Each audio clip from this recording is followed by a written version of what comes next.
తాకట్లో ఉన్న బంగారాన్ని విడిపించి ఆ రోజున మార్కెట్ ధర కట్టి మిగిలిన డబ్బును మీకు అందిస్తుంది Kommuri gold.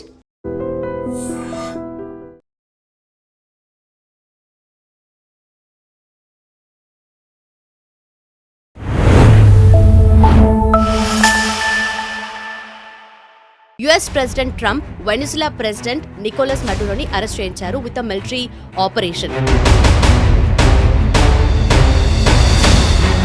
What went wrong అనేది అండ్ మేజర్ గా ఇంత ఇంపాక్ట్ ఉంటుందా అనేసి. యాక్చువల్లీ మేడం, మనకి ఇప్పుడు వెనిజులా అనేది ఒక చిన్న కంట్రీ గానో లేకపోతే ఒక సౌత్ అమెరికాలో ఒక కంట్రీ గానో తీసి పాడేయలేమన్నమాట. Actually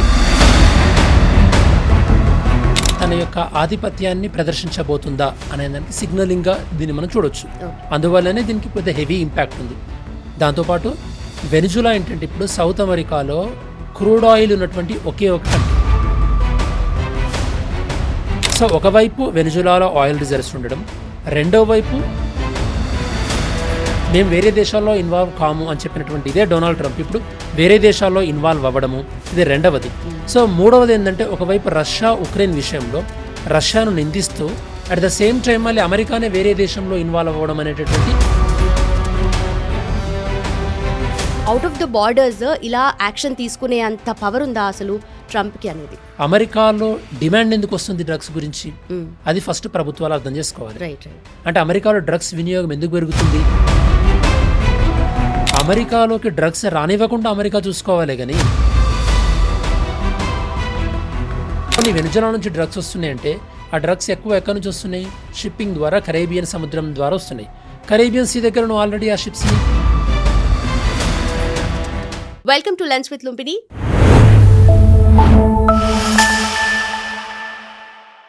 (2026) started off with an arrest. January 3rd, 2026. US president Trump Venezuela president Nicolas మడురోని అరెస్ట్ చేయించారు విత్ అ మిలిటరీ ఆపరేషన్. అంటే దీని వెనుక రీజన్స్ ఏమున్నాయి అని అంటే అలిగేషన్స్ ఉన్నాయి తన మీద నార్కో టెర్రరిజం అలాగే cocaine supply to the United states అని చెప్పి. దీని వెనుక ఇంకొక రీజన్ ఏంటంటే Venezuela is a country in south America. దాంట్లో ఉన్న అన్టాప్డ్ క్రూడ్ ఆయిల్ రిజర్వ్స్ని తన సొంతం చేసుకోవాలి అండ్ యుఎస్ కోసం యూజ్ చేయాలి అన్నట్టుగా కూడా ఈ అంతా కాన్సిక్వెన్సెస్ జరిగాయని చెప్పేసి. సో దీని వెనక రీజన్స్ ఎన్నున్నా కూడా తర్వాత కాన్సిక్వెన్సెస్ ఏంటి, ఎందుకంటే ఒక ప్రెసిడెంట్ని అరెస్ట్ చేయించడం అనేది not just a small thing. So international లెవెల్లో ఇదొక టాపిక్ అయిపోయింది. సో దీని గురించి డిస్కస్ చేద్దాం అండ్ దీని వెనక హిస్టారికల్ బ్యాక్గ్రౌండ్ ఏంది అండ్ స్పెషల్లీ ఇండియా స్టాండ్ ఎలా ఉంటుంది, ఇండియాకి కాన్సిక్వెన్సెస్ ఎలా ఉండబోతున్నాయి. Let's discuss. నాతో పాటు ఉన్నారు UPSC senior faculty and experienced mentor Santosh గారు with us. Let's talk to him. Hello sir. Thank you ma'am. Thanks for hosting me. Yes sir, so happy to have you. So first of all Venezuela ప్రెసిడెంట్ని Donald Trump arrest చేయించాడు, military action చేపట్టారు అంటే ఇది ఒక global లెవెల్లో it's a topic to be discussed. So what went wrong అనేది and మేజర్గా ఇంత ఇంపాక్ట్ ఉంటుందా అనేసి ఈసారి డిస్కస్ చేద్దాం అనుకుంటున్నాం ఈ టాపిక్ గురించి. యాక్చువల్లీ మేడం, మనకి ఇప్పుడు వెనిజులా అనేది ఒక చిన్న కంట్రీ గానో లేకపోతే ఒక సౌత్ అమెరికాలో ఒక కంట్రీ గానో తీసి పాడేయలేమన్నమాట. యాక్చువల్లీ ఈ అటాక్ని ఎలా చూసేటటువంటి అవకాశం ఉంది అంటే అమెరికా తన యొక్క ఆధిపత్యాన్ని ప్రదర్శించబోతుందా అనే దానికి సిగ్నలింగ్గా దీన్ని మనం చూడొచ్చు. అందువల్లనే దీనికి పెద్ద హెవీ ఇంపాక్ట్ ఉంది. దాంతోపాటు వెనిజులా ఏంటంటే ఇప్పుడు సౌత్ అమెరికాలో క్రూడ్ ఆయిల్ ఉన్నటువంటి ఒకే ఒక కంట్రీ. క్రూడ్ ఆయిల్ నుంచి మనం ఏం చేస్తామంటే ఆయిల్ రిఫైనరీ చేసి పెట్రోల్, డీజిల్ ఇవన్నీ వస్తుంటాయి. అంటే వరల్డ్ ప్రొడక్షన్లో ఇప్పుడు వెనిజులా పర్సెంటేజ్ తక్కువనే ఉంది. బట్ ఇంకా ప్రొడక్షన్కి రానటువంటి ఆయిల్ రిజర్వ్స్ ఉంటాయి కదా మేడం. అంటే చెప్పాలంటే వెనిజులాలో ఉన్న ఆయిల్ రిజర్వ్స్ ఎంత అంటే 40,000 కోట్ల బ్యారెల్స్. అంటే అంత ఎక్కువ మొత్తంలో ఆయిల్ రిజర్వ్స్ ఉన్నాయన్నమాట. సో ఒకవైపు వెనిజులాలో ఆయిల్ రిజర్వ్స్ ఉండడం, రెండో వైపు ఇదివరకు డొనాల్డ్ ట్రంప్ ఏం ప్రామిస్ చేశారంటే America for ever never ending wars అంటారు అనమాట. అంటే ఎప్పుడూ యుద్ధాలు కోరుకోదు అమెరికా, మేము వేరే దేశాల్లో ఇన్వాల్వ్ కాము అని చెప్పినటువంటి ఇదే డొనాల్డ్ ట్రంప్ ఇప్పుడు వేరే దేశాల్లో ఇన్వాల్వ్ అవ్వడము, ఇది రెండవది. సో మూడవది ఏంటంటే ఒకవైపు రష్యా ఉక్రెయిన్ విషయంలో రష్యాను నిందిస్తూ అట్ ద సేమ్ టైం మళ్ళీ అమెరికానే వేరే దేశంలో ఇన్వాల్వ్ అవ్వడం అనేటటువంటి ఈ యొక్క సిచ్యువేషన్. సో ఇవన్నీ సందర్భాలలో ఇప్పుడు అమెరికా వెనిజులాను అటాక్ చేసినటువంటి ఈ యొక్క కాంటెక్స్ట్ అనేది చాలా గ్లోబల్ లెవెల్లో ఇంపార్టెంట్గా మారింది. So this is the first thing we can understand madam. Okay. So Nicolas Maduro మీద నార్కో టెర్రరిజం కానీ లేదంటే కొకైన్ సప్లై అనేది జరుగుతుంది యునైటెడ్ స్టేట్స్ కానీ రీజన్ మీదనే అరెస్ట్ చేశారు. బట్ అంటే ఇదంతా అలిగేషన్స్ మాత్రమే, జస్ట్ న్యూయార్క్ కోర్టులో మాత్రమే అలిగేషన్స్ ఉన్నాయి, దాని వెనక అరెస్ట్ వారెంట్ ఉంది అని చెప్పేసి. But out of the borders ఇలా యాక్షన్ తీసుకునే అంత పవర్ ఉందా అసలు ట్రంప్కి అనేది. అంటే ఇక్కడ ఒక విషయం మేడం, మనకి ఇప్పుడు అమెరికాలో డ్రగ్స్ అనేవి ప్రాబ్లం ఎక్కడి నుంచి వస్తుంది? అమెరికాకి డ్రగ్స్ సప్లై చేస్తున్న కంట్రీ కాదు. అమెరికాలో డిమాండ్ ఎందుకు వస్తుంది డ్రగ్స్ గురించి? అది ఫస్ట్ ప్రభుత్వాలు అర్థం చేసుకోవాలి. అంటే అమెరికాలో డ్రగ్స్ వినియోగం ఎందుకు పెరుగుతుంది? ఇది ఫస్ట్ అమెరికా అడ్రస్ చేయాల్సిన విషయం. సెకండ్, అమెరికాలోకి డ్రగ్స్ రానివ్వకుండా అమెరికా చూసుకోవాలి, కానీ వేరే కంట్రీ మా కంట్రీకి డ్రగ్స్ పంపిస్తుందని ఎట్లా చెప్తుంది? ఇది రెండో విషయం. మూడో విషయం మేడం, అమెరికాకి ఎక్కువ డ్రగ్స్ ఎక్కడి నుంచి వస్తున్నాయి? మెక్సికో నుంచి వస్తుంది. మరి నువ్వు మెక్సికోని అటాక్ చేయాలి కదా, లేదా కొలంబియా నుంచి వస్తుంది. మీకు గుర్తుంటే మనకి నెట్ఫ్లిక్స్లో నార్కోస్ అనే షో ఉంటుంది. నార్కోస్ షోలో మెక్సికో వర్షన్ ఉంటుంది, కొలంబియా వర్షన్ ఉంటుంది, ఎక్కడ వెనిజులా వర్షన్ ఉండదు. అంటే వెనిజులా నుంచి వస్తున్నటువంటి డ్రగ్స్ అనేవి నామమాత్రమే. పోనీ వెనిజులా నుంచి డ్రగ్స్ వస్తున్నాయంటే ఆ డ్రగ్స్ ఎక్కువ ఎక్కడి నుంచి వస్తున్నాయి? షిప్పింగ్ ద్వారా కరేబియన్ సముద్రం ద్వారా వస్తున్నాయి. కరేబియన్ సీ దగ్గర నువ్వు ఆల్రెడీ ఆ షిప్స్ని అటాక్ చేసి వాటిని డ్యామేజ్ చేస్తున్నావు కదా. అంటే నీకు డ్రగ్స్ వచ్చేది వెనిజులా నుంచి మెక్సికో అండ్ కొలంబియాతో కంపేర్ చేస్తే తక్కువ. అట్ ద సేమ్ టైం ఆ డ్రగ్స్ని కంట్రోల్ చేసేటటువంటి వివిధ మార్గాలు నీ దగ్గర ఉన్నాయి. దాంతోపాటు ఒకవేళ వెనిజులా నుంచి నిజంగానే నార్కో టెర్రరిజంని ఎంకరేజ్ చేస్తుంది అన్నట్టయితే, మీరు ఇందాకల వాడు ఒకటి నార్కో టెర్రరిజం అన్నారు కదా. యాక్చువల్లీ నార్కో టెర్రరిజం అంటే ఏంటంటే ఈ యొక్క డ్రగ్స్ని ఎంకరేజ్ చేయడం ద్వారా ఆ వచ్చినటువంటి డబ్బుని ప్రభుత్వం పొలిటికల్ వైలెన్స్, రాజకీయ హింస కోసం వాడుకున్నట్టయితే దాన్ని నార్కో టెర్రరిజం అంటారు. మరి నార్కో టెర్రరిజం నిజంగానే చేస్తుంది వెనిజులా అంటే కనుక వెనిజులా మీద వేరే రకమైన ఆంక్షలు తీసుకోవచ్చు, లైక్ ఆర్థికపరమైన ఆంక్షలు కానీ ఇట్లాంటివి తీసుకోవచ్చు. అంటే మనకి లీగల్ డెఫినేషన్లో ఒకటి ఉంటుంది అనమాట, ఏంటంటే డిగ్రీ ఆఫ్ ప్రపోర్షనాలిటీ అని చెప్పేసి. అంటే చేసిన నేరం ఎంత స్థాయిలే దానికి ఎలాంటి శిక్ష విధిస్తున్నామని. ఫర్ ఎగ్జాంపుల్, ఒక పోలీస్ ఆఫీసర్ ఒక పర్సన్ పిక్ పాకెటింగ్ చేశాడని చెప్పేసి అతన్ని లాకప్ డెత్ చేశారనుకోండి, లేదా అతను గురిశిక్ష విధించారనుకోండి, చేసిన తప్పుకు విధించిన శిక్షకు అసలు ఏమైనా సంబంధం ఉందా? లేదు కదా. ఇక్కడ కూడా వెనిజులా పైన ఆరోపించబడుతున్నటువంటి నేరాలకి వెనిజులా మీద తీసుకున్నటువంటి చర్యకి మధ్యలో పొంతన లేదు అనేది ఫస్ట్ మనం ఒక యాజ్ అన్ ఎక్స్పర్ట్గా మనం చూడాల్సింది. కరెక్ట్. బట్ ఇక్కడ చూస్తే వెనిజులా క్రూడ్ ఆయిల్ రిజర్వ్స్ ఏవైతే ఉన్నాయో ఆల్మోస్ట్ అండర్ ఇన్వెస్ట్మెంట్ జరగడము, లేదంటే ఆల్మోస్ట్ అన్టాప్డ్గా ఉన్నాయి. వాటిని ఇప్పుడు వెలికి తీసే ప్రయత్నంలోనే ఇప్పుడు యుఎస్ ఉంటుంది. అండ్ యుఎస్ కంపెనీస్కి పవర్స్ వచ్చాయి. అండ్ ఇక్కడ ఏదైతే వెనిజులా ప్రెసిడెంట్ ఉంటారో వాళ్ళని పప్పెట్ లాగా చూపించి రేపొద్దున అన్ని తీసుకోవాలనే ఉద్దేశంలోనే ట్రంప్ ఇదంతా చేస్తున్నారని అనుకోవచ్చా? సో ఇక్కడ ఒక విషయం గుర్తుపెట్టుకోవాలి మేడం, మీరు ఇందాక ఒక నార్కో టెర్రరిజం అన్నారు కదా. అసలు నార్కో టెర్రరిజం అంటే ఎప్పుడైనా సరే ఈ యొక్క డ్రగ్స్ని వేరే దేశాలకి ఎగుమతి చేయించడం ద్వారా వచ్చిన డబ్బుల్ని ఆ దేశంలో రాజకీయపరమైనటువంటి హింసకు వాడుకున్నారనుకోండి, దాన్ని నార్కో టెర్రరిజం అంటాం. ఇప్పుడు ప్రధానంగా ఇందాక మీరు అన్నట్టు అమెరికా ఇప్పుడు ఆరోపిస్తున్నటువంటిది ఏంటి? వెనిజులా యొక్క డ్రగ్స్ని ఎంకరేజ్ చేస్తుందని చెప్పేసి. బట్ మనం చూసినట్టయితే కనుక ఈ యొక్క అమెరికాకి ఎక్కువగా డ్రగ్స్ ఎక్కడి నుంచి వస్తున్నాయి? మెక్సికో ఉంది బార్డర్లో, అలానే కొలంబియా ఉంది. మనం ఆల్రెడీ ఇప్పుడు మనం నెట్ఫ్లిక్స్లో నార్కోస్ అనే వెబ్ సిరీస్ కూడా వచ్చింది. ఏంటి? మెక్సికో డ్రగ్ లార్డ్స్ పైన, కొలంబియా డ్రగ్ లార్డ్స్ పైన. అంటే ఫస్ట్ ఆ రెండు దేశాలపైన నువ్వు యాక్షన్ తీసుకోవచ్చు కదా, అదొక విషయం. రెండవది, అసలు అమెరికాలో డ్రగ్స్ అంటే సప్లై చేస్తున్న కంట్రీస్ కన్నా ఎక్కువగా ఇది అమెరికాలో డిమాండ్ డ్రివెన్ కదా. అమెరికాలో ఎందుకు డిమాండ్ పెరుగుతుంది? అమెరికాలో కొన్ని రాష్ట్రాలలో వీడు ఉపయోగించడాన్ని అఫీషియల్ కూడా చేశారు, ఓపియం ఉపయోగించడాన్ని. అంటే మరి నీ దగ్గర ఉన్నటువంటి డిమాండ్ నువ్వు ఎలా కంట్రోల్ చేస్తున్నావు? అండ్ థర్డ్ థింగ్, వెనిజులా నుంచి డ్రగ్స్ అమెరికాకి వెళ్ళేది కరేబియన్ సీ ద్వారా, కరేబియన్ సముద్రం ద్వారా. మరి అక్కడ ఆల్రెడీ ఉన్నటువంటి షిప్స్ని నువ్వు డిస్ట్రాయ్ చేస్తున్నావు కదా, అదొక చర్య కదా. అంటే ఇక్కడ ఒక విషయం మనం గుర్తుపెట్టుకోవాలి, ఏంటంటే డ్రగ్స్ యొక్క వెనిజులా నుంచి వస్తున్నాయి అని ఆరోపిస్తున్నవి ఏవైతే ఉన్నదో ఆ తప్పు ఏదైతే ఉందో దానికి తీసుకోవాల్సిన చర్య అనేది ఈ యొక్క వెనిజులా అధ్యక్షుడి వైఫ్ని అరెస్ట్ చేయాల్సినంత క్రైమ్ కాదు అది. మనకి లీగల్ డెఫినేషన్లో ఒకటి డిగ్రీ ఆఫ్ ప్రపోర్షనాలిటీ అని ఉంటుంది. అంటే చేసినటువంటి తప్పుకి ఏ స్థాయిలో శిక్ష విధించాలని చెప్పేసి. ఎవరైనా ఒక వ్యక్తి ఒక చిన్న నేరం చేసినట్టయితే అతను గురిశిక్ష విధించరు కదా. అంటే చేసిన తప్పుకి విధించే శిక్షకి మధ్యలో ఒక సంబంధం ఉండాలి. సో ఈ విషయంలో ఈ యొక్క వెనిజులా మీద ఏవైతే వీళ్ళు ఆరోపణలు చేస్తున్నారో ఈ యొక్క డ్రగ్స్ అనేది దానికి అండ్ వెనిజులా మీద తీసుకున్నటువంటి చర్యకి ఈ రెండింటి మధ్యలో పొంతన లేదు అనేది మనలాంటి ఒక ఎక్స్పర్ట్స్ యొక్క అనాలిసిస్ అనమాట. Okay. So end of the day ఇది క్రూడ్ ఆయిల్ కోసం అనేది అందరికీ డైరెక్ట్గా తెలిసిన విషయమే. సో దీనివల్ల నెక్స్ట్ ఫర్దర్గా మనకు 2026లో ఎలాంటి చేంజెస్ వస్తాయి అండ్ స్పెషలీ ఇండియా మీద ఎలాంటి ఎఫెక్ట్ పడుతుంది అనేది మనం మాట్లాడుకోవాల్సిన విషయం. అండ్ ఇప్పుడే ఇంకా క్రూడ్ ఆయిల్ కాబట్టి దాన్ని ఎక్స్ట్రాక్ట్ చేసి చాలా ప్రాసెస్ ఉంది. అండ్ ఆల్సో ఇప్పుడు గవర్నమెంట్ చేంజ్ అయ్యే ఆ ట్రాన్సిషన్ ఫేజ్ కాబట్టి కూడా వెంటనే ఎక్స్పెక్ట్ చేయలేము. సో ఫర్దర్గా చాలా డిలే అయ్యే ఛాన్సెస్ ఉన్నాయి.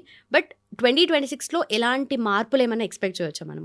ఎస్ మేడం, ఇందాక ఇప్పుడు మీరు క్రూడ్ ఆయిల్ అన్నారు కాబట్టి సో ఇన్ఫ్యాక్ట్ ఈ క్రూడ్ ఆయిల్ని ఒకప్పుడు అమెరికన్ కంపెనీసే కంట్రోల్ చేసేవి, వెనిజులాలో కూడా ఓకే 1999 కన్నా ముందు.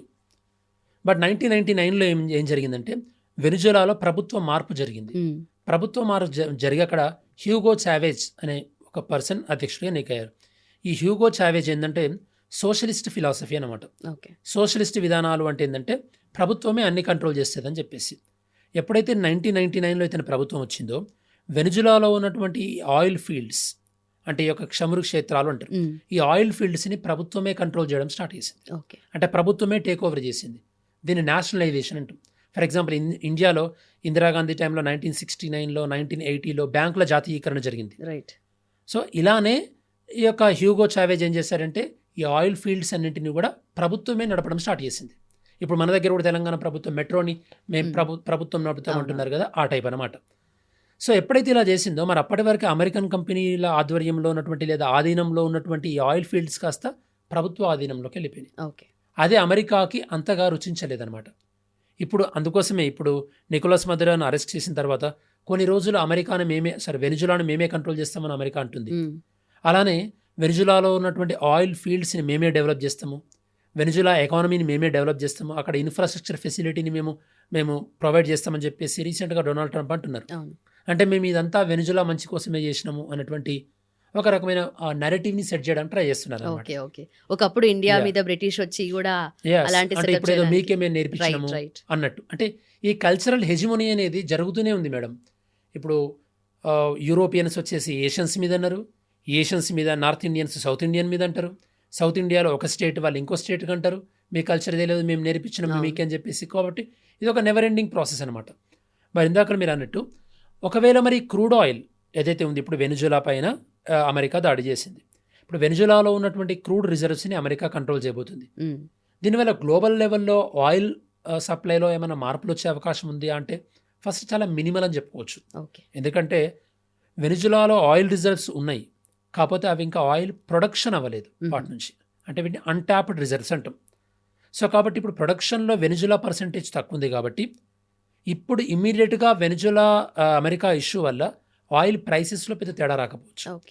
కాకపోతే మన ఇండియా పైన ఎలాంటి ఇంపాక్ట్ ఉండే అవకాశం ఉందంటే మన ఇండియాకి సంబంధించినటువంటి ఓఎన్జీసీ, ఓకే, మన ఓఎన్జీసీ అనేది మన ఇండియాలో ఉన్నటువంటి ఒక ప్రభుత్వ రంగ సంస్థ. వీళ్ళు అబ్రాడ్లో కూడా ఇన్వెస్ట్మెంట్ చేస్తుంటారు, దాన్ని మనం విఎన్జీసీ అంటాం అనమాట. ఈ విఎన్జీసీ వాళ్ళు ఏం చేశారంటే వెనిజులాలో ఆల్రెడీ ఇన్వెస్ట్ చేస్తున్నారు. వీళ్ళ యొక్క ఇన్వెస్ట్మెంట్స్ అక్కడ కొన్ని స్టక్ అయిపోయినాయి, సుమారు ఒక $500 million. ఇప్పుడు ఆ డబ్బులు కొద్దిగా ఈజీగా మనకి అందుబాటులోకి వచ్చే అవకాశం ఉంది. ఎందుకంటే ఇప్పుడు అమెరికా వాళ్ళు ఉన్నారు కాబట్టి అక్కడ. అదొకటి. సెకండ్, ఇన్ని రోజులు మనం వెనిజులా నుంచి ఆయిల్ కొందామంటే అమెరికా ఆంక్షలు పెట్టింది వెనిజులా నుంచి కొనకండి అని. అందుకోసమే 2019 కన్నా ముందు మన మొత్తం ఆయిల్ రిజర్వ్స్లో 10% దాకా వెనిజులా నుంచి వచ్చేవి. ఇప్పుడు అది ఓన్లీ 3% ఉంది. ఎందుకు? అమెరికా ఆంక్షల వల్ల. ఇప్పుడు అమెరికానే స్ట్రేట్ అవే వెనిజులాలో ఆయిల్ని కంట్రోల్ చేస్తుంది కాబట్టి ఇప్పుడు ఈ యొక్క యుఎస్ శాంక్షన్స్ ఉండవు కాబట్టి మన ఇండియాలో కొన్ని companies like Reliance company Venezuela నుంచి ఎక్కువగా ఆయిల్ కొంటుండే, ఇప్పుడు ఎక్కువగా వాళ్ళు మళ్ళీ వెనిజులా నుంచి ఆయిల్ కొనే అవకాశం ఉంది. అండ్ ఇండియన్ డయాస్పోరా అంటారు, అంటే ఇండియన్స్ వెనిజులాలో ఉన్న వాళ్ళు తక్కువ మంది, ఆల్మోస్ట్ ఒక 100 మెంబర్సే ఉన్నారు ఇండియన్స్ అక్కడ. సో ఇండియన్స్ యొక్క సేఫ్టీ పాయింట్ ఆఫ్ వ్యూలో ఈ పరిణామాలు పెద్దగా ఇన్ఫ్లుయెన్స్ చూపెట్టే అవకాశం ఏం లేదు. బట్ ఇక్కడ ట్రంప్ స్టేట్ ఆఫ్ మైండ్ ఏమనుకోవచ్చు అంటే, అఫ్ కోర్స్ ట్రంప్ ఎప్పుడు కూడా మ్యాన్ ఆఫ్ యాక్షన్ ఉన్నాడు and also man of words. ప్రతిదీ కూడా చెప్తూ ఉంటాడు, ఏది చేసినా దాని యాక్షన్ కన్నా ఎక్కువగా వర్డ్స్తో చెప్తూ ఉంటాడు కదా. సో ఈసారి చాలా సైలెంట్గా ఇలాంటి ఒక ఆపరేషన్ అనేది చేశారని అనుకోవచ్చు. అండ్ ఆయన స్టేట్ ఆఫ్ మైండ్ ఎలా ఉంటుంది, అండ్ ఎప్పుడు కూడా యుఎస్ సూపర్ పవర్ అలాంటి స్టేట్లోనే మెయింటైన్ చేయాలని అనుకుంటాడు కదా. సో దానికి కాన్సిక్వెన్సెస్ ఎలా ఉండొచ్చు అంటారు? సింపుల్ మేడం, ఇక్కడ ఒకటి ట్రంప్ చేసే రాజకీయాలు చాలా మటుకు అవకాశవాద రాజకీయాలే ఉంటాయి. దాంతోపాటు మనం ఇక్కడ అర్థం చేసుకోవాల్సింది ఏంటంటే ట్రంప్కి ఆల్మోస్ట్ 0% ఆఫ్ ఛాన్సెస్ నెక్స్ట్ మళ్ళీ ప్రెసిడెంట్ అవ్వడానికి. ఎందుకంటే అమెరికాలో ఒక వ్యక్తి 2 సార్ల కన్నా ఎక్కువగా ప్రెసిడెంట్ అవ్వలేడు. అందుకోసమే ట్రంప్ 1.0 అంటే ఒక 7-8 years బ్యాక్ ట్రంప్ అధ్యక్షుడిగా ఉన్నప్పుడు అతను 2వసారి ప్రెసిడెంట్గా కావాలి అన్న ఉద్దేశంతో కూడా కొద్దిగా స్లో డౌన్ అయ్యి ఉండే. బట్ ఇప్పుడు తెలుసు తన క్లారిటీగా 2వసారి మళ్ళీ ఇంకోసారి తను 3వసారి ప్రెసిడెంట్ అవ్వలేడని. సో ఫుల్ అగ్రెషన్ మోడ్లో వెళ్తున్నాడు. అందుకోసమే మన ఇండియా రష్యా నుండి ఆయిల్ కొంటుందని చెప్పేసి మన ఇండియా ఇంత క్లోజ్గా అమెరికాతో ఉన్నప్పటికీ కూడా ఫస్ట్ 25% టారిఫ్స్ అనౌన్స్ చేశాడు, దానిపైన మళ్ళీ ఆన్ టాప్ ఆఫ్ దట్ ఇంకో 25% టారిఫ్స్ విధించాడు కదా. రైట్. మరి మన ఇండియాలో అంటే సేమ్ యాక్షనే ఆస్ట్రేలియా మీద కానీ చైనా మీద కానీ తీసుకోలేదు. అంటే ఇక్కడ ఇండియా సింగిల్ అవుట్ అయిపోయినట్టే కదా. అందుకోసం మీరు చూస్తే కనుక లాస్ట్ ఇయర్ ఎప్పుడైతే మనకి అమెరికాకి మధ్యలో కొద్దిగా డిఫరెన్స్ ఆఫ్ ఒపీనియన్ వచ్చిందో, మళ్ళీ మనం చైనాతోని కూడా క్లోజ్గానే ఉండి మనం మన ప్రైమ్ మినిస్టర్ చైనాకు వెళ్ళడము, చైనాలో కొన్ని మీటింగ్స్ కూడా అటెండ్ అయ్యారు. అంటే ఇక్కడ ఎంతసేపు ఏంటంటే అమెరికాకి ఏమొస్తుంది, లేకపోతే తాను ఏం చేయడం ద్వారా తన పార్టీకి మేలు జరుగుతుంది అన్న పాయింట్ ఆఫ్ వ్యూలో ఉండడం. కానీ ఇప్పుడు నిజంగానే ఇలా అమెరికా వెనిజులాలో ఇన్వాల్వ్ అవ్వడం వల్ల అమెరికా కూడా మంచి ఏం జరగదు. ఎందుకంటే ఇది ఖచ్చితంగా అమెరికా ప్రభుత్వం పైన ఒక బ్యాడ్ సిగ్నల్స్నే పంపిస్తుంది కదా. దీనివల్ల అమెరికా పైన కోపం వస్తుంది కదా వేరే వాళ్ళకి. ఇలా జరిగే కదా ఇదివరకు బుష్ ప్రభుత్వంలో ఉన్నప్పుడు వాళ్ళు అన్నెసెసరీగా ఆఫ్ఘనిస్తాన్లో ఇన్వాల్వ్ అవ్వడం వల్లనే కదా తర్వాత రోజులలో తీవ్రవాదం పెరిగిపోయి వాళ్ళ దగ్గర ఉన్నటువంటి ట్విన్ టవర్స్ ఉన్నాయి కదా, WTC వరల్డ్ ట్రేడ్ టవర్స్ని, వాటిని అల్ఖైదా వాళ్ళు అటాక్ చేయడం జరిగింది. ఎందుకు అటాక్ చేశారు? ఎందుకంటే వీళ్ళు అన్నెసెసరీగా వేరే దేశంలో ఇన్వాల్వ్ అయ్యారు కాబట్టి. At the end of the day ఈ ప్రాబ్లమ్స్ అన్నిటిలో సఫర్ అయ్యేది ఎవరు? Civilians, common men. అగైన్ ఎప్పుడు కూడా ఏది డామినేట్ చాలన్న అదే ధోరణిలోనే వెళ్తూ ఉంది ఎప్పుడు యుఎస్. లైక్ ఇట్స్ నాట్ ఈ ఇయర్ ఇలా జరిగింది, ఇప్పుడు ట్రంప్ వచ్చాడు కాబట్టి అలా అని కాదు కదా. సో ఇయర్స్ తరబడి కూడా ఇలాంటి మైండ్ సెటే ఉంది వాళ్ళకి. ఎస్ మేడం, అందుకోసమే కొన్ని సందర్భాలలో అమెరికాకి పవర్గా చైనా రావడాన్ని కూడా మనం వెల్కమ్ చేయాల్సింది. ఓకే. ఇప్పుడు చైనా అగ్రెసివ్గా బిహేవ్ చేస్తుంది అని చాలా కంప్లైంట్ చేస్తాం. ఇప్పుడు అమెరికా చేస్తుంది కూడా అదే కదా. ఈరోజు ఇప్పుడు అమెరికా ఏం చేసింది? వెనిజులాని అటాక్ చేసింది. వెనిజులాలో పాలన సరిగా లేదు అని చెప్పేసి వెనిజులాలో పాలన అంటే వాళ్ళ దగ్గర ఉన్న ఆయిల్ రిజర్వ్స్ని కాజేయాలి అన్న నెపం, అంటే ఆ ఆలోచనతోని పాలన సరిగా లేదు అన్న నెపం పైన అటాక్ చేశారు. రైట్. ఓకే, అది ఒక బూచిగా చూపెట్టి. రేపు చైనా ఏం చేయొచ్చు? తైవాన్ కూడా అలానే అటాక్ చేయొచ్చు. రైట్. అప్పుడు మనం ఎలా కండెమ్ చేస్తాం? కండెమ్ చేయాలి. అంటే ఇప్పుడు రష్యా యుక్రెయిన్ కానీ ఇలాంటి దాంట్లో వేలు పెట్టినా కూడా మళ్ళీ అది ఎండ్ ఆఫ్ ద డే అది మళ్ళీ చైనా అరుణాచల్ కానీ ఇలాంటి కాన్సిక్వెన్సెస్ కూడా ఎక్స్పెక్ట్ చేయొచ్చు కదా. ఇప్పుడు రేపు పుతిన్ ఏమంటాడు? ఉక్రెయిన్లో మానవ హక్కులు సరిగా లేవు, అక్కడ ఏం సరిగా జరగట్లేదు అని చెప్పేసి రేపు ఉక్రెయిన్ ప్రెసిడెంట్ అక్కడికి వెళ్ళి అరెస్ట్ చేశాడు అనుకోండి, అరెస్ట్ చేసి రష్యా జైల్లో పెడితే అప్పుడు ఎలా కండెమ్ చేస్తాం? చేయం కదా. సో ప్లస్ యాక్చువల్లీ అమెరికా ఏంటంటే అమెరికా తన సరౌండింగ్ కంట్రీస్లో తన ఇన్ఫ్లుయెన్స్ కాపాడుకోవాలి అన్న పట్టుదలలో ఉంది. ఎందుకంటే ఈ మధ్యలో అమెరికా ఇన్ఫ్లుయెన్స్ తగ్గుతుంది. ఎస్పెషల్లీ ఈ యొక్క డాలర్కి ప్రత్యామ్నాయంగా ట్రేడ్ జరుగుతుంది, డీడాలరైజేషన్ అంటాం మనం. అంటే ఫర్ ఎగ్జాంపుల్ ఇప్పుడు మీరు రష్యా అనుకోండి, నేను ఇండియా అనుకోండి, నేను మీకు ఏమైనా గూడ్స్ని ఎక్స్పోర్ట్ చేసినప్పుడు మీరు జనరల్గా నాకు డాలర్స్లో డబ్బులు ఇవ్వాలి. కాకపోతే మీ దగ్గర నుంచి నేను రష్యన్ కరెన్సీనే డబ్బులు తీసుకుంటా. ఎందుకు? మళ్ళీ నేను మీ దగ్గర నుంచి ఏదైనా ఉన్నప్పుడు అవే రష్యన్ కరెన్సీ మీకు ఇస్తాను, ఎక్స్చేంజ్ అవుతుంది. అంటే ఇక్కడ మనకి డాలర్ని మనం ఎలిమినేట్ చేసినట్టే కదా. ఎక్కడ అమెరికా ప్రాబల్యం తగ్గుతుందో, ఎక్కడనైతే అమెరికాకి కాంపిటేటివ్గా కొన్ని కంట్రీస్ రాబోతున్నాయనో, ఎందుకంటే ఇప్పుడు అమెరికా దగ్గరలో సౌత్ అమెరికాలో అమెరికాని ఎదిరించి కొద్దిగా కౌంటర్గా ఉన్న కంట్రీస్ రెండే, ఒకటి క్యూబా, ఒకటి వెనిజులా. ఓకే. క్యూబాని కూడా గతంలో క్యూబా ప్రభుత్వాన్ని చాలాసార్లు పడేద్దామని ట్రై చేయడం, ఓకే, సో తిరుగుబాటు ఎంకరేజ్ చేయడం 1961లో జరిగినాయి. కాకపోతే అవి ఫెయిల్ అవ్వడం జరిగింది. ఇప్పుడు వెనిజులాలో జరిగింది. ఓకే. యాక్చువల్లీ దీనికి బ్యాక్గ్రౌండ్లో వీళ్ళు 1823లో ఒక మన్రో ప్రిన్సిపల్ అని తీసుకొచ్చారు madam. Monroe principle, Monroe doctrine అంటాం, మన్రో సిద్ధాంతం అని చెప్పేసి. అంటే మీనింగ్ ఏంటంటే అమెరికా చుట్టుపక్కల ఉన్నటువంటి దేశాలలో యూరోపియన్స్ ఇన్వాల్వ్ కావద్దు అని చెప్పేసి. ఎందుకంటే అప్పట్లో యూరోపియన్స్ చాలా స్ట్రాంగ్, పోర్చుగీస్ వాళ్ళు, ఇంగ్లీష్ వాళ్ళు, స్పెయిన్ వాళ్ళు, ఫ్రెంచ్ వాళ్ళు చాలా స్ట్రాంగ్ కదా. సో అప్పుడు వీళ్ళు ఏం చేశారంటే మీరు మా విషయాల్లో ఇన్వాల్వ్ కాకండి, మేము ఈ విషయాల్లో ఇన్వాల్వ్ కాము అని ఇది ఒకటి తీసుకొచ్చారనమాట. సో ఇప్పటికి కూడా వేరే వాళ్ళని వీళ్ళ విషయాలు ఇన్వాల్వ్ కానివ్వట్లేదు, బట్ వీళ్ళు మాత్రం వేరే వాళ్ళ విషయాల్లో ఇన్వాల్వ్ అవుతున్నారు. అది బీట్ ఆఫ్ఘనిస్తాన్ అనుకోండి, అండ్ ఇరాన్, ఇరాక్, అంతేందుకు వియత్నాం యుద్ధంలో కూడా ఇన్వాల్వ్ అయ్యారు. ఓకే, ఇక్కడ ఒక విషయం గుర్తుపెట్టుకోవచ్చు మేడం. ఇప్పుడు అమెరికా ఆరోపిస్తున్నది ఏంటి? వెనిజులా అఫీషియల్గా డ్రగ్స్ని ఎంకరేజ్ చేస్తుంది, స్టేట్ స్పాన్సర్డ్ డ్రగ్స్, అందుకోసం మేము యాక్షన్ తీసుకున్నాం అంటే. రైట్. మరి స్టేట్ స్పాన్సర్డ్ డ్రగ్స్కే నువ్వు యాక్షన్ తీసుకున్నప్పుడు మరి పాకిస్తాన్ స్టేట్ స్పాన్సర్ టెర్రరిజం చేస్తుంది కదా. మనం ఎలాంటి చర్య తీసుకున్నావు? పోనీ చర్య తీసుకోకపోయినా కనీసం నువ్వు అంతర్జాతీయ వేదికలపైన ఖండించాలి కదా పాకిస్తాన్ని. మరి ఆ చేయకపోవడం వల్ల సపోర్ట్ చేస్తూ డబుల్ స్టాండర్డ్స్ అనేవి ఎక్స్పోజ్ అయినట్టే కదా. రైట్. సో ఆ విధంగా కూడా మనం చూడాల్సినటువంటి అవసరం ఉంది అమెరికా యొక్క బిహేవియర్ని. కాబట్టి మనం అమెరికాతో ఎప్పుడైనా సరే ఫ్రెండ్షిప్ చేయడమైనా సరే, ఎనిమీగా ఉండడమైనా సరే, రెండు డిఫికల్ట్ అమెరికాతో. We cannot rely on America. Okay. So not for ever friend, not for ever enemy also. ఏదో మన ఇంట్రెస్ట్స్ నెరవేరినాయా లేదా రైట్. అంతే. ఓకే. సో ఇదంతా కూడా ఇప్పుడు ప్రతి కంట్రీ ఏ కంట్రీ ఆ కంట్రీ డీల్ చేసుకుంటే దే సంథింగ్ యుఎన్ పవర్ అనేది ఉంది కదా. సో ఆ యుఎన్ పవర్ ఎక్కడికి వెళ్ళింది అసలు, ఫస్ట్ ఆఫ్ ఆల్ ఇప్పుడు ఎగ్జిస్టెన్స్లో ఉందా అన్న డౌట్ కూడా అరైజ్ అవుతూ ఉంది కదా. Yes. So and international court of justice ఏదైనా అరెస్ట్ వారెంట్ చేస్తే కానీ ఇలాంటివి అవ్వవు కదా. నెతన్యాహుని కూడా అరెస్ట్ చేయమని చెప్పినా కూడా ఇంకా అరెస్ట్ అవ్వలేదు. అలాంటి కేసెస్ ఉన్నప్పుడు ఇప్పుడు ఇంత వెంటనే వెనిజులా ప్రెసిడెంట్ని అరెస్ట్ చేయడానికి వెనక రీజన్స్ అంటే దీని గురించి మాట్లాడాల్సిన డిస్కషన్ కూడా ఉంది కదా. యాక్చువల్లీ మనకి వరల్డ్ వార్ 2 తర్వాత మేడం 1945లో వరల్డ్ వార్ 2 అయిపోయింది. Mm. వరల్డ్ వార్ 2 తర్వాత ప్రపంచవ్యాప్తంగా ఒక శాంతిని నెలకొల్పాలి, ఒక దేశం ఇంకో దేశంని ఆక్రమించుకోవద్దు, అంటే సావరెంటీ, Okay. ఒక కంట్రీ యొక్క సావరెంటీ ప్రొటెక్ట్ అవ్వాలి, ఒక కంట్రీ అన్నెసెసరీగా ఇంకో కంట్రీలో ఇంటర్ఫియర్ అవ్వద్దు అన్న కాన్సెప్ట్తో మనం యూఎన్ని క్రియేట్ చేసుకున్నాం. యూఎన్ క్రియేట్ చేసుకోవడానికి మనం యూఎన్ చార్టర్ అనే దాని ఒక డ్రాఫ్ట్ చేసుకున్నాం. యూఎన్ చార్టర్లో సెక్షన్ 2 కానీ సెక్షన్ 3 కానీ సెక్షన్ 4 కానీ ఇవేం చెప్తున్నాయంటే ఒక కంట్రీ ఇండిపెండెంట్గా ఉన్నప్పుడు ఆ కంట్రీని రెస్పెక్ట్ చేయాలి, అన్నెసెసరీగా ఇంకో కంట్రీ ఆ కంట్రీలోకి ఇన్వాల్వ్ అవ్వద్దు అని చెప్పేసి. ఓకే. అంటే క్లియర్ కట్గా అమెరికా అనేది యూఎన్ చార్టర్లో ఉన్న ప్రిన్సిపల్స్ని వైలేట్ చేసినట్టే. మరి ఇప్పుడు అమెరికా పైన నిజంగానే యూఎన్ఓ యాక్షన్ తీసుకునే పరిస్థితుల్లో ఉందా? లేదు. ఇది ఎందువల్ల జరిగింది? ఎప్పుడైతే కనుక ప్రపంచం మంచి కోసం మనం ఏర్పాటు చేసుకున్న సంస్థలు చాలా స్ట్రాంగ్గా లేవనుకోండి, అప్పుడు ఇలా జరుగుద్ది. అంటే మీనింగ్ ఏంది? వ్యవస్థలు అనేవి స్ట్రాంగ్గా ఉండాలి. సింపుల్ మేడం, ఫర్ ఎగ్జాంపుల్ ఒక ఊర్లో తీసుకుందాం, ఒక మండల హెడ్ క్వార్టర్లో మామూలుగా పోలీసులు అందరినీ రక్షించాలి. ఎస్ఐ ఉన్నాడు అనుకోండి, ఎస్ఐ అందరినీ రక్షించాలి.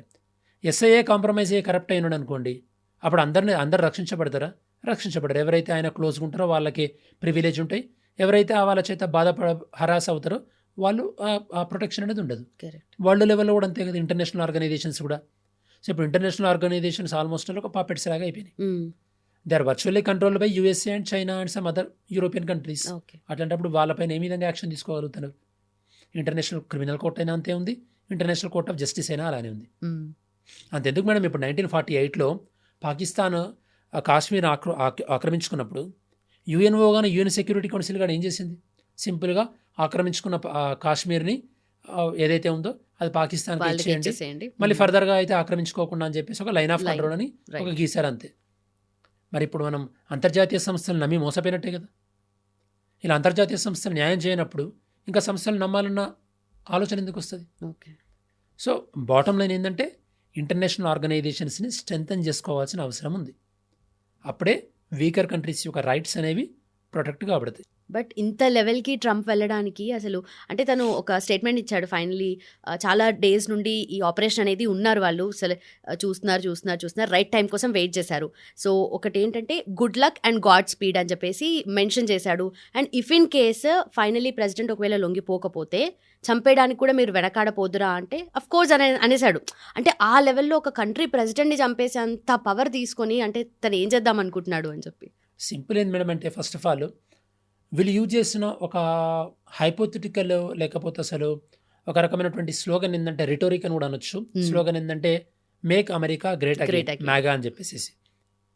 దాన్ని సపోర్ట్ ఇస్తున్న చాలా వ్యక్తులు కూడా ఈరోజు అమెరికా వెనిజులా విషయంలో ఇన్వాల్వ్ అవ్వడాన్ని వ్యతిరేకిస్తున్నారు. ఓకే, ఇప్పుడు దీనివల్ల మొత్తం బాటమ్ లైన్ ఏంది మేడం? ఇప్పుడు వెనిజులా ఉన్న ఆయిల్ ఫీల్డ్స్ని అమెరికన్ కంపెనీస్ కంట్రోల్ చేస్తాయి. అమెరికన్ కంపెనీస్ ఇక్కడ మనం మాట్లాడుకోవాలి. అమెరికన్ కంపెనీస్ ఏం చేస్తాయి? మళ్ళీ వీళ్ళ రిపబ్లికన్ పార్టీకి ఫండింగ్ ఇస్తాయి. ఓకే, దీనివల్ల అమెరికాలో యొక్క కామన్ మ్యాన్ యొక్క లైఫ్ ఏమైనా చేంజ్ అవుతుంది? లేదు.